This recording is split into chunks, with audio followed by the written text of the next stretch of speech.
Good morning. Good afternoon. All right. So before we get started today, everyone drop something great that's happened, whether it's their business or in their life, in the chat before we get started. And the reason I like to share this is, look, we can all draw inspiration from each other. And the summer, low inventory, interest rates, I think it's really easy to lose sight of how many great things and opportunities we have. One of my favorite things in being a student in other coaching places is I love looking at the sharing the wins portion as where's my next thing that I really need to inspire to work towards. Because I always believe as a person, if one person did it, I can do it too. Barring it requires any athleticism or anything that requires me to be a certain height, I feel pretty confident. So let's see what we have here. Graduating high school, congratulations with honors. Reconnected with a friend, amazing. I'm expanding my influence to international cast buyers. Getting to the beach more. So far, that's a winner, Donna. I'm meeting potential buyer clients, showing rentals. I'm getting lots of practice on conversation with renters at low risk. Exactly, Roger. If they're going to practice on you, you should practice on them. What else do we have?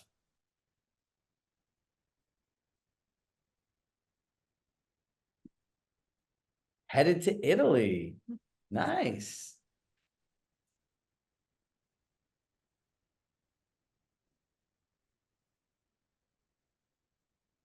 All right, there's more people here. Role playing with Martha's group. Martha is awesome, epic, and an amazing human all rolled up into one. Come on, a couple more, everybody.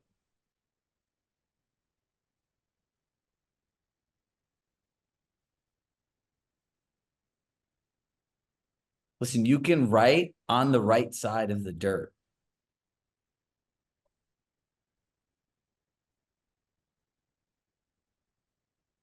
Share something great that's going on in your life, whether it's in your business or your life. Just hired someone to help me create more social media content. Make sure they use ChatGPT. I'm telling you, it is a game changer. Both your kids are back. That's incredible. So I'll share something that was pretty exciting. So, well, it's exciting for the situation, not in the full context. So my son had a cracked tooth and it was really hurting him. So I went to Walgreens about at 8:30 at night last night to get some sort of oral cream. But like anything, you go there and there are all these different options and you're like, what do I do? They all had 20% benzo, whatever it is. There's all these different brands and it was really confusing. So what would you normally do? As a parent, you're going on Google, you're looking around and everything else. So you know what I did? I went into my ChatGPT app and I paid the $20 a month for the 4.0. I hit the little headphone button that is the voice portion of it. And I said, hey, I'm at Walgreens right now. My son has a cracked tooth and is in a lot of pain. I need to pick whatever the name of the thing is. And there are 4 different brands. Which one should I pick? And it goes through and it says, you know, based on what you're doing, this Blistex option is Blistex is normally known for this. Ambisol is normally known for this. So I would pick that one. But if I wanted a more cost-effective version, I'd pick the Walgreens version. Just like that in real time. I was able to get an answer and I was able to leave the store in like 2 minutes. Then today we brought my son to the dentist and he didn't want to take Novocaine and he chose them just to rip the tooth out whole. It's been quite an eventful 24 hours. Now he's very proud that, yeah, I didn't need Novocaine, right? So look, there's always something to find gratitude in. I just hired someone to help me clean my house. I think everyone that can afford it should do that. That's amazing. Clothes. I'm navigating between Compass AI and Chirag AI. We'll be able to comment on their strengths and weaknesses in 4 weeks. Perfect. Was accepted as a partner with Moving Medicine Partners. Amazing. Andrew, your daughter graduated from UCLA. Look, I just want to start today out with a little bit of positivity. There is always something to be grateful for. And I would say once you change your perspective, everything changes around it. Told my daughter this. My 2 kids like to think that everything's a competition. I'm tired. I'm more tired. I ripped my tooth out. Well, I had 9 teeth. It's crazy. So I said, and she's upset. And I said to her this morning, I go, look, Valentina, life in a day is like this. This moment that you're upset is like this. So what do you really want to focus on? Life just goes by so fast. And it's so easy in all these moments to get caught up in all of this stuff that we all forget how great we have it. When I used to do yoga pre-pandemic, one of the things that one of the teachers used to end the class is just remember what you have today, someone somewhere else is praying for. So just embrace that. Make sense? All right, so without further ado, ladies and gentlemen, welcome to our featured presentation, Defending Your Commission. First of all, I put this as a catchy phrase. I think this saying in itself is the dumbest thing in the entire world. Defending your commission. You're not in a fist fight with another person. When someone says, I object, it's not like an objection in a courtroom. Objection. Look, the number one thing in defending your commission is understanding that you all are consumers too. When people do a bad job of explaining what you get for the money you offer, you get quote unquote defensive. It's not really getting defensive. People just need clarity. So let's look at the different types of people and understand. Number one, there are people that do not care what the hell you offer or what they're going to get. All they care about is what they pay for. Who here truly believes they're a luxury service? And if you don't raise your hand, you and I are going to have a confrontation. Everyone's hands go up. Good. Now, the second part to this is luxury for everybody? No. Do you think any of the high-end luxury brands have any interest in negotiating their fees? No. At times they do make a business decision, right? And say, look, based on what's going on, a business decision is a sale. That's all that it is. At times people need to move inventory, even the best luxury brands. When you go to Maserati and the new cars are coming in for the following year, they're giving you discounts and incentives on last year's models. So if you have a point that's transitional in your business and they check all your flags, remember those clients, who I love to work with, and don't walk, run when you see these people. If somebody checks all the boxes of clients you love with, and you're down to something as compensation, whether it could be instead of 3%, 2% or 2.5%, make a business decision. Don't be tied to anything. I can tell you this, based on my ability to sell, communicate, and make things, as an agent, do you think I ever discounted my commission? I didn't discount anything. You know what I did, Michelle? I paid for my time back. And let me explain. So if I was in a deal and I'm looking at 0.5% or a few $1,000s that somebody's emotionally tied to, I will say, will you sign the offer if I give you the $2,000? Well, if you're willing to give in some of your commission, we could discuss it. That's not the conversation that we had. You're asking me to invest in your property that I don't own. If this is a difference between you and your family, I'd go back to their motivation, what they're excited about. I'm willing to make that investment into the happiness of your future. Anything outside of that is not really a conversation that we're having. And do you know why I would give the money?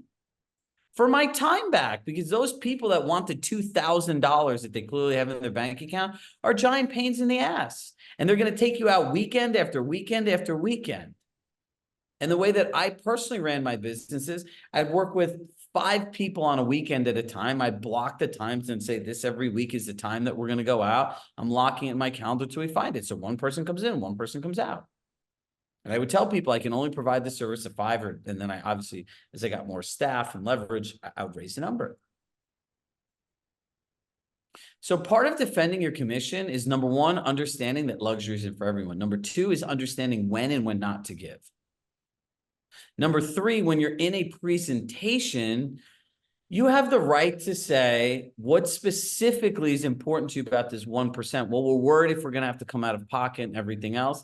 And you can write at the time when you find a property, if this becomes an issue, let's negotiate, let's have a conversation. Then I can say now that I'm willing to be flexible and we can both move forward in good faith, but I'm going to do everything I can to get the seller to cover this portion of the compensation. I can't guarantee it. There's another thing that comes out that says, look, if the seller will cover your compensation, it's 3%. If you have to pay out of pocket, it's 2%. And if there's a variation between what the seller will pay and what you have to pay, I'm going to ask you to cover up to a 1% difference. That's called a business deal. So we all need to open our eyes. You're all independent contractors. Nobody can tell you how to charge people. Nobody.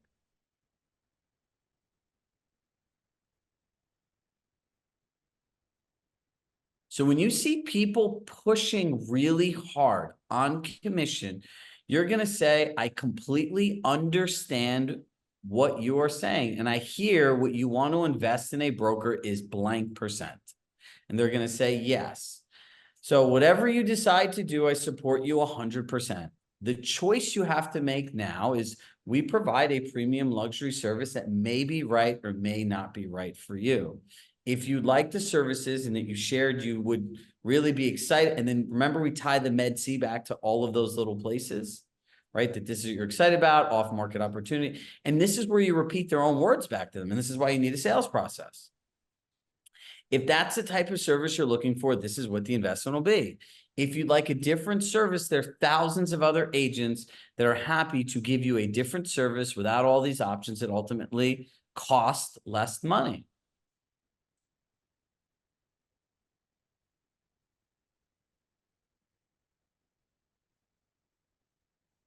They're committed to the commission. Yeah, sure.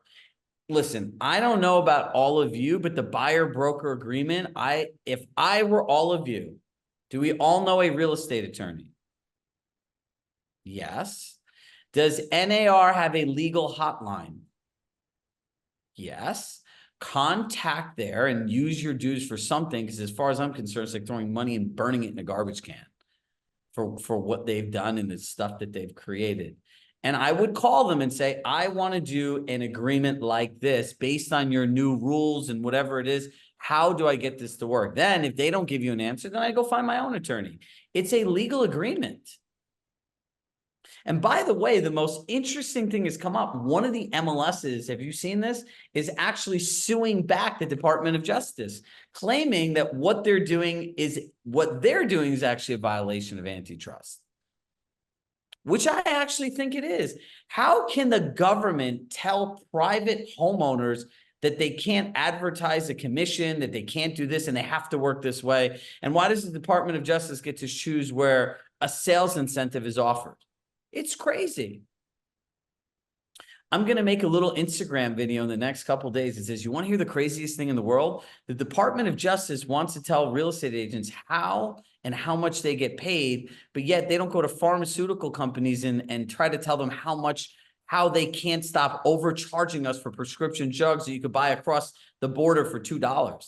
Tell me the whole world isn't crazy. It's nuts. So you can have two schools of thoughts. You can live in this world of drama and chaos, or you can be an opportunist and take advantage of the cards that are dealt to you.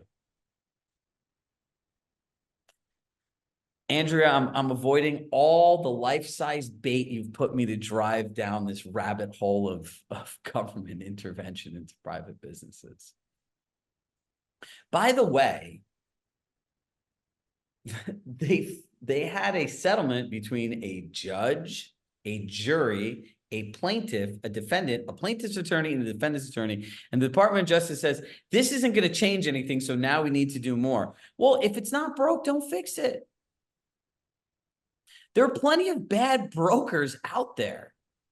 For us, defending our commission and really just realizing our value proposition more and saying it more contextually. And understanding when to say no and walk away. These people have completely unrealistic prices and want to deal in a market that doesn't exist. You go back, the 6, 12, 18, 24 months. Nope, sorry, next. They want to pay some obscenely little amount of money. Nope, sorry, next. They don't want to work the way that you want to work. No, sorry, next. I don't want to defend anything. I want you to own your power. That's what I want you to do. And that's what this is all about. If you know what to say, how to say it based on what someone else wants, either they can afford the investment in your services or they can't. And by the way, you're not running a 529C. Do you know what that is? A non-for-profit foundation.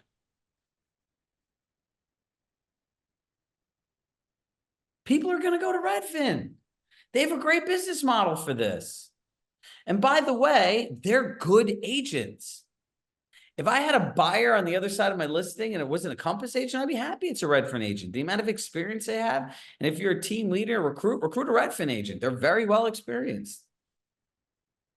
But the Redfin agents don't have the same stuff. If you're not doing anything at, let's see, what time is this?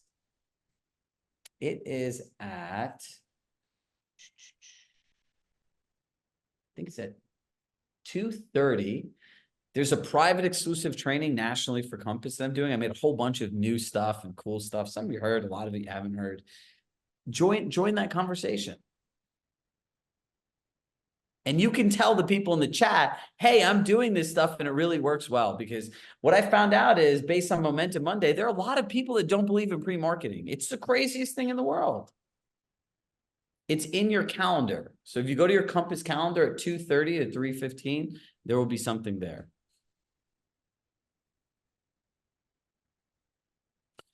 Who has questions on defending your commission? I think this is the simplest conversation in the world because in the end of the day, either you explained what you did clearly or you didn't.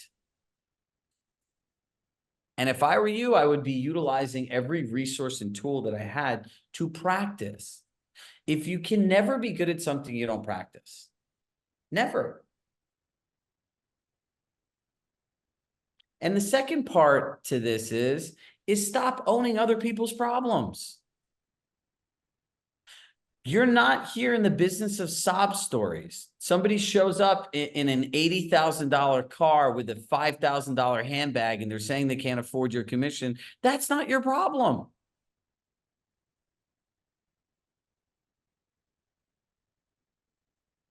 Shannon, this isn't what you expected today, is it?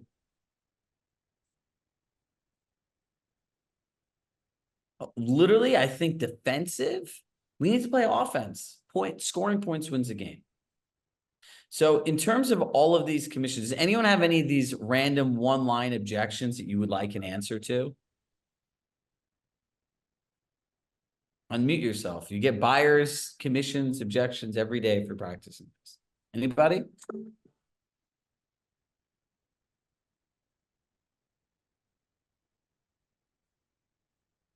Will you give me part of your commission? Yeah, 100%. I just need to make sure that I give you the legal spelling of my name so that you could add me onto the deed. Go ahead, play along. What do you mean by that? I mean, add you to my deed. Well, you're asking me to make an investment in your home. So when the property sells, I'd like to get an ROI on it like any other investment that I made. Oh, but the last agent I spoke to or that showed us property said that they'd be willing to contribute part of the commission. Great. And so what specifically had you work with me over the other agent that was going to give you a contribution? We thought you explained yourself better and you know, we're going luxury. So we're looking for an agent that deals with the luxury product. Great. So it sounds like you want the benefit of a luxury experience. Additionally, you're really excited and you've been looking at some of these off-market opportunities we had, correct? Correct. Yeah, so that unless you like to add me to your deed, which is completely crazy, it's the same type of thing of me investing into the purchase of your home. So let's just focus on getting you the best deal for the property, which is the right home. And then I'd go back to your motivation, what you're excited about, which sounds to me is a lot more important than a nominal amount of commission. But don't you think a $80,000 paycheck is extraordinary in your representation of our buying? So just one question is, did we agree to work together already, or is this in the buyer's consultation? I'm not sure yet. I'm just throwing it out. Okay, so I would say, look, at this point, I'm going to give you a couple different options, and whatever you do, I support you 100%. So you had shared earlier you like to travel, and I see that you have a really nice car. And in making that decision, what really factored into it? I just like a high-end car. Some of the cheaper brands just don't interest me. So this is very much just like buying a car. It's choosing the type of service that you'd like. And if you like a luxury service, this is the investment that you'd like to make. If you'd like to go to a different service that offers some sort of discount, that's a choice you have too. And whatever you'd like to do, I support you 100%. Got it. Takeaway clothes, not being attached to the outcome. Right. When you ask, by the way, when you ask people to put your name on the deed of their house, you're like, that's crazy. I'm like, exactly. So is asking me to to invest into your home without asking for anything back. So let's just focus on and go back to the motivation, what they're excited about.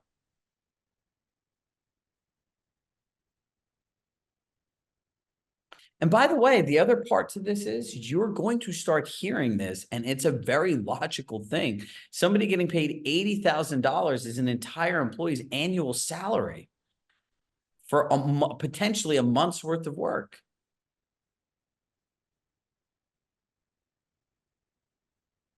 Right. So another way to handle that objection is, well, we're going to buy a property within a week, right? And you're going to say, great.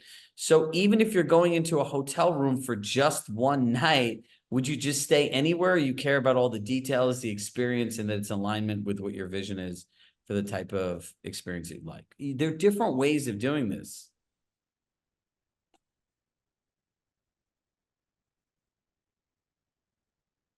Right? If a contractor is coming to your home, or even if you go to the dentist, or even if you go to an attorney, everywhere else operates this way. It's either you want to pay or you don't want to pay. And by the way, the sellers are still offsetting most of the costs. I forgot the exact MLS that they've been doing this for years.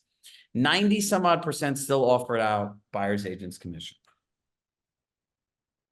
And the people that don't want to do it, I guarantee you, I would go see a property. I value an agent more than necessarily a specific home in a sense, because I need all of those other things, because there's so many things that can go wrong.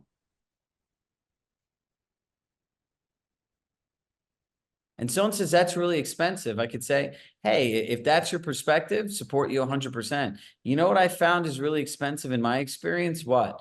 To Andrew's point, missing open permits, building permits, home inspections that aren't handled properly, timelines that are not done, unnecessarily having to move, putting things in storage for excessive time, right? So watch this. Let's see. What are all the things that can go wrong if I try to buy a home without professional representation, since I have no idea what I'm doing? Please build this out to 18.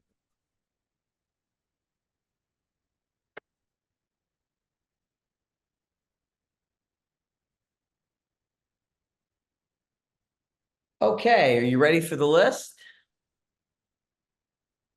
Overpaying for the property, missed inspection issues, complex paperwork, legal risks, financial challenges, inadequate market analysis, title issues, negotiation disadvantages, misunderstanding home value, limited access to listed inventory, unfavorable contract terms, inspection contingency issues, closing delays, hidden costs, emotional decisions, failed transactions, post-purchase regrets, ethical fairness and concerns. Oh, yeah, that's good. Here. For all of you that want that, click the link here. There you go.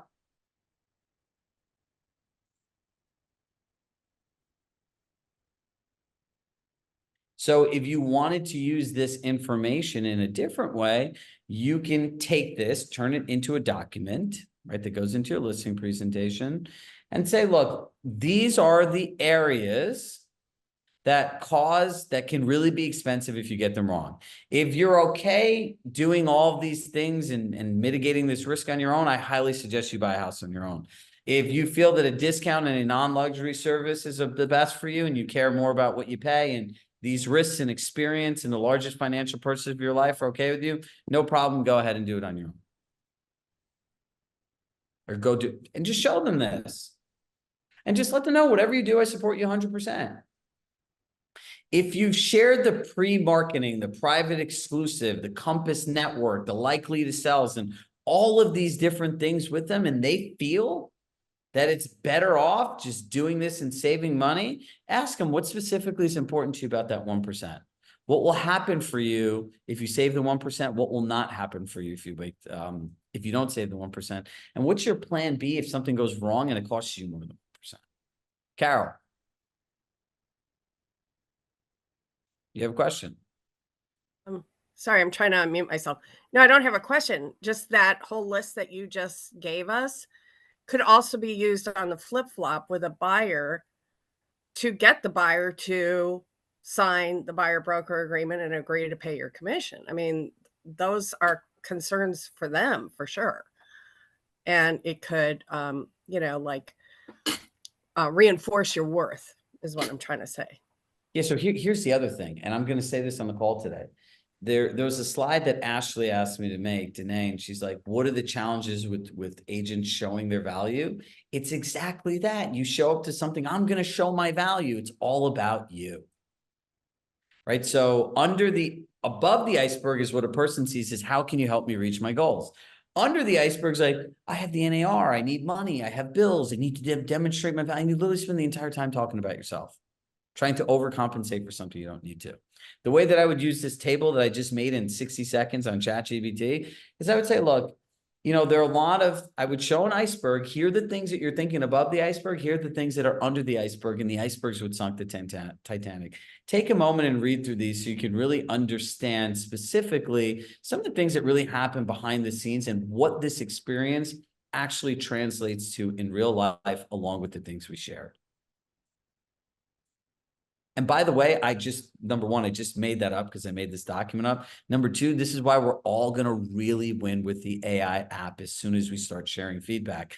My ability to be able to come up with this stuff like this for you, every 2 weeks, you'll get an email that says, here are new releases. But they're only new releases if you give me new challenges to solve. So essentially, it's like having a one-on-one coach every 2 weeks that'll do it. Roger had said something in about making rent versus own calculators and things like that. That is definitely a heavier lift, right? We do have a current mortgage calculator that we'll be able to put in there about buying now versus waiting.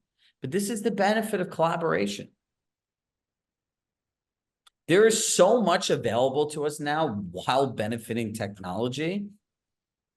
And think about this. I just made this entire table that we've all been trying to figure out in 60 seconds while I was on a call with you, and then gave you a script.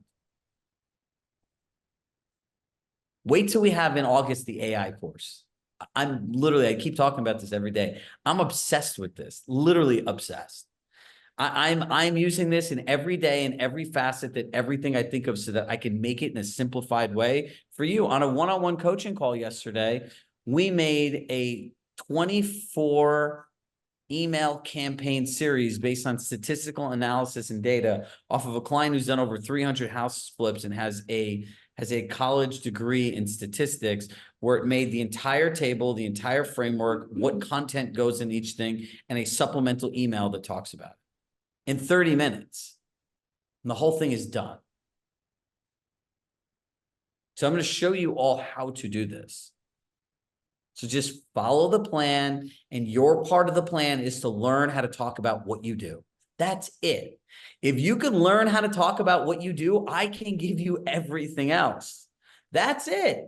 If you can be someone who can listen and follow directions, people like, how do I know if I'm ready to work with you, or am I a good client? If you can listen and follow directions and you're trustworthy and can work hard past your own mental challenges, I can make you rich. But if you're not putting in that time to talk to people, look, people like Cherish and Brad and Martha and Jody, I'm just naming 4 people that are accountability leaders.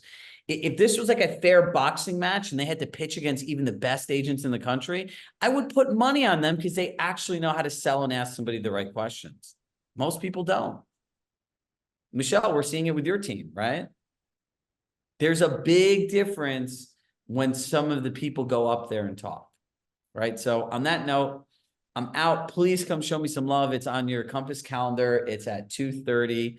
And by the way, when you look at the chat and you see how lost everyone is, you'll realize quickly and feel really good about the work you've been doing because you realize how much further you are ahead. And I would put little prompting things. You guys actually know how to pre-qualify people to understand what they want. And you're like, no, how do I do it? How do I do it? It's really funny. So find some amusement, find some wins. As always, I truly love you. And I love the energy and the momentum that we have going into August. Bye, everybody.